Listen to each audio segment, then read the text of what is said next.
Dok, menjelaskan kemarin juga ternyata di tanggal 14 kemarin itu sebenarnya mediasi yang diajukan atau yang diinginkan dari dokter Richard sendiri, tapi ternyata dokter sendiri tidak datang. Gimana Pak?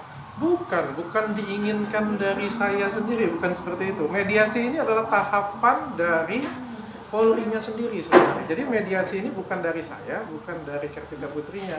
Jadi mediasi ini adalah tahapan dari laporan yang dibuat oleh Kartika Putri. Jadi sekarang ada tahapan baru nih di kepolisian, yaitu mediasi. Makanya saya dipanggil gitu. Tanggalnya saya yang nentuin, bukan artinya saya yang meminta mediasi tanggal 14, bukan. Tapi tanggalnya ditanya, kapan bisanya sama-sama kayak gitu. Saya bilang tanggal 14 saya bisa. Nah, kebetulan kemarin saya tahu bahwa dia belum karantina, ya takut juga ya kita ya. Yang kedua juga kebetulan anak saya kemarin operasi dan akhirnya saya schedule tanggal 14 gitu. Oke. Tapi sebenarnya itu. Nah, untuk yang kemarin sebenarnya saya bersedia datang. Saya sudah ada sediain waktu sebenarnya mau datang. Tapi lalu tanggal berapa ya, sekitar tanggal 11 atau tanggal 10 kayak gitu, saya baru dapat kabar dari staf saya, katanya Kartika Putrinya tuh lagi di luar negeri. Nah, lagi di Yaman ya, saya nggak tahu lagi di Yaman dan belum pulang atau baru pulang, saya nggak tahu juga.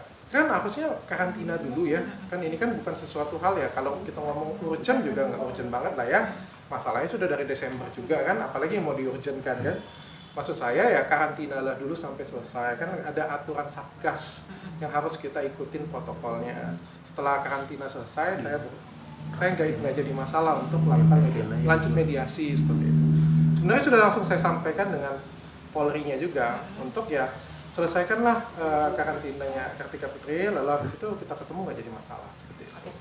Dari pihak sana pun menjelaskan bahwa dia pulang tanggal 7 April gitu kan, sedangkan mediasi itu di tanggal 14 dan dia sudah melakukan protokol kesehatan juga, melakukan karantina segala macam. Dokter itu sendiri tahu nggak sih?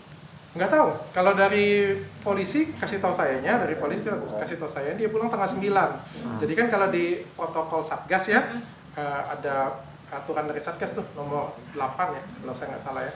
Itu karantina terpusat 5 hari. Berarti kan kalau tanggal 9, tanggal 14 baru boleh keluar dan dilanjutkan dengan karantina mandiri selama 14 hari. Itu aturannya. Jadi berarti ada miss ya di sini, bisa dibilang seperti itu. Saya sudah sampaikan juga sih dengan Polri sebenarnya dari jauh-jauh hari bahwa silakan lakukan karantina dulu. Saya sudah bilang seperti itu. Karena kan sekarang kan lagi santer ya bahwa ada varian baru dari virus corona yang gitu kita takutin sih sama-sama. Kenapa? Mungkin karena dokter juga pernah kecewa juga, sudah pernah menyampaikan permintaan maaf, tapi ternyata gimana ya? Apa yang saya juga nggak mau debat kusir ya dengan beliau ya. Artinya saya nggak mau cari masalah. Kalau saya cari masalah kan saya nggak minta maaf tuh. Saya minta maaf 3 kali. Saya ketemu dengan dia, minta maaf 3 kali. Saya ikutin apa maunya dia. Artinya kan saya nggak mau cari masalah gitu kan. Setelah dilaporin ya apalagi yang harus saya bangun komunikasi, ya sudah mengalir aja, ikutin proses hukum yang ada, maksud saya seperti itu. Nah, untuk proses hukumnya sendiri dok, yang di Palembang sendiri kan dokter juga melaporkan, udah sejauh mana? Dia setahu saya ya sudah dilakukan pemanggilan, tapi yang bersangkutan nggak datang. Itu pemanggilan sudah keberapa? Pertama, kedua? Sudah yang kedua kata saya ya, karena sudah dari bulan Maret awal sudah dipanggil, setahu saya seperti itu. Kan laporan saya tanggal 2 Februari ya. Alasannya kalau tidak datang dok? Wah, saya sempat nggak bertanya nggak? Maksudnya dari pihak kepolisian memberikan penjelasan? Saya cuma tanya sampai di mana kasus saya sedang dipanggil seperti itu aja jawabannya.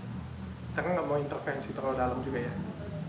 Dok, untuk kasus apa sendiri nih kan apa namanya, dia juga bilang karena sudah 3 kali adanya mediasi, karena dia merasa katanya sudah 3 kali pemanggilan mediasi terlalu gagal, jadi akhirnya dia memutuskan untuk terus kasusnya. Ya, nggak jadi masalah sih bagi saya. Ya mau ngomong apa gitu kan? Saya ini ada di pihak yang sudah minta maaf 3 kali. Sudah ibaratnya sudah nunduk lah, apa yang dimintanya saya ikutin. Dia nggak pernah minta maaf dengan saya juga nggak jadi masalah. Ya dia bilang mau lanjutin, saya ini bisa apa? Kalau bisa saya selesaikan baik-baik, dari awal sudah saya selesaikan baik-baik gitu. Dok, tapi apakah memang harus dengan jalur hukum? Atau dalam arti kata, oke deh mungkin dokter, lagi-lagi dokter aja yang mengalah itu bukan berarti kalah ya, maksudnya adakah terpikir seperti itu gitu? Ada sih pasti terpikir seperti itu. Saya juga nggak mau berseteru terus menerus ya. Ini kan ngabisin waktu juga nggak penting sih menurut saya. Saya juga pengen diberitain itu unsur edukasinya, bukan apa ya, berita yang seperti ini, infotainment yang seperti ini. Saya nggak mau sebenarnya, dan lelah juga sih, bagaimanapun juga ada pikiran ya. Tapi ya saya harus bela diri saya. Saya dilaporin, masa saya nggak laporin? Ya kan, kenapa sih harus saya melaporkan balik? Karena saya membela diri saya. Kalau enggak, saya nggak mau laporin dia. Saya laporin dia juga kan setelah 2 bulan dia melaporkan saya. Jadi kan saya, ini adalah pertahanan dari saya gitu kan. Tapi kalau misalnya kita bisa selesaikan baik-baik ya oke, saya akan ikuti. Seperti yang dokter bilang, laporannya di Palembang sudah beberapa kali pemanggilan, tapi dari dirinya tidak datang gitu kan. Merasa juga diabaikan nggak sih dok? Ya pasti dong. Nanti saya salah ngomong kan, tapi ya pasti ngerasa diabaikan lah ya. Karena bagi saya warga negara Indonesia yang baik. Waktu dipanggil saya datang, saya ikutin gitu kan ya. Kalau ya kok nggak datang ke Palembang gitu. Dok, dengan adanya kasus seperti itu, kasus yang dokter sekarang jalanin ini, pengaruh nggak sih dengan bisnis dan kegiatan dokter sendiri? Pasti ada pengaruhnya lah ya, sedikit banyak ya. Apalagi masalah ini lebarnya sudah kemana-mana ya. Jadi ini dari konten endorse krim sampai menjadi hal yang benar-benar pribadi ya, sampai kayak melebar itu kemana-mana, sampai keluarga juga ya. Pasti sedikit banyak ada yang merugikan waktu, tenaga, usaha ya. Kita kan mau bikin sesuatu, gara-gara permasalahan ini konsentrasinya ke masalah itu, seperti itu. Ngomong-ngomong tadi mengaruh ke pribadi gitu kan, sama itu ceritanya gimana sih dok? Jadi saya dapat info dari seorang sebelumnya bahwa katanya ada yang mau jebak saya, sih intinya seperti itu. Lagi cari informasi dan mau jebak saya. Ya saya cuma bilang dengan asisten saya, ya udah hati-hati aja, saya bilang. Dia mau jebak katanya, nanti dia mau nawarin sesuatu. Terus saya bilang, saya juga kan nggak ada juga, ya ngapain saya harus takut kan katanya. Tapi katanya nggak perlu foto bareng aja katanya. Wah, saya ngeri banget, saya foto bareng kan cukup sering ya. Ya udah saya bilang kita harus lebih hati-hati aja. Cuma ternyata 1 minggu sebelum kejadian, orang yang diajak kerja sama ini mungkin dia merasa bersalah, merasa nggak keenakan, dia hubungin saya pada waktu itu. Jadi dia kasih tahu ceritanya komplit. Saya terkejut banget. Ya ini jadi benar-benar lebih hati-hati lagi, dan kebetulan ada momen yang saya butuh bukti ya. Kalau saya ngomong kayak gini punya kan nggak ada bukti kan susah ya. Enaknya kan kalau ada bukti kan, saya ngomong dengan dia. Kalau nggak ada bukti ya saya cuma hati-hati. Lalu ternyata temannya ini ngerekamin dan kasih ke saya. Itu yang bikin saya tuh benar-benar terkejut banget. Dijebak seperti apa sih dok? Kalau dari cerita yang di transkrip suara itu, jadi dia pengen cari seorang mucikari. Lalu mucikari ini coba menawarkan saya sedemikian rupa lah bagaimana caranya, kayak gitu punya. Coba merayu ya atau seperti apa ya. Nanti kalau misalnya saya ketemu, paling nggak ketemu aja dengan orang itu, nanti ada fotonya, bukti chat, itu akan disebarkan, katanya seperti itu. Maunya mereka seperti itu.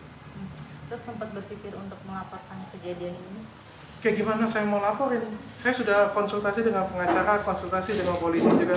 Kalau kita mau ngerampok, tapi belum ngerampok, itu bukan hukum. Bukan melanggar hukum. Jadi dia mau jebak saya, tapi saya belum terjebak ya. Masa saya harus terjebak dulu kan? Itu nggak bisa dipidana. Jadi makin lebih berhati-hati aja. Pasti lebih berhati. Nomor 1 pasti lebih bersyukur dulu. Ya untung saya nggak kena. Bayangkan kalau misalnya saya kena ya. Karena dari transkrip ceritanya di situ kan serem banget ya. Dia bilangnya itu nanti akan disebarkan ke media gosip dulu, bukan ke mana-mana dulu kayak gitu, nanti baru. Jadi intinya itu ingin merusak kredibilitas nama saya dulu, gitu. Nah, itu kan mengerikan sekali ya sebenarnya. Dok, untuk kasusnya selanjutnya ini kalau boleh tahu apa lagi dari lapornya Karput yang di Polda dan juga laporan dokter yang di Palembang. Itu aja.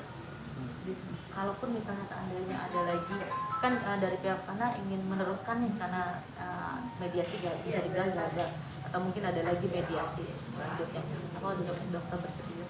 Boleh, nggak jadi masalah kalau memang ada proses mediasi dan saya diundang untuk itu, dan beliau juga ada sama-sama etiket baik ya saya ngomongnya ya, asal jangan ada sesuatu yang lain ya saya bersedia sih, nggak jadi masalah. Kalau dari awal kan ketemu disuruh minta maaf juga saya minta maaf. Apa sih susahnya minta maaf?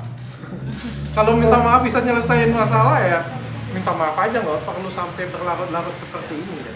Dok, selain dari karpet sendiri, Saya no comment deh, karena substansi saya sebenarnya hanya untuk edukasi, krim abal-abal, endorsement ya, sehingga saya nggak mau meladeni hal di luar itu. Ya kemarin minta melebar ke agama, saya juga tidak mau. Melebar ke teman-teman, ada yang ikut, saya juga tidak mau. Tetap saya no comment masalah itu. Dok, jadi makin lebih ini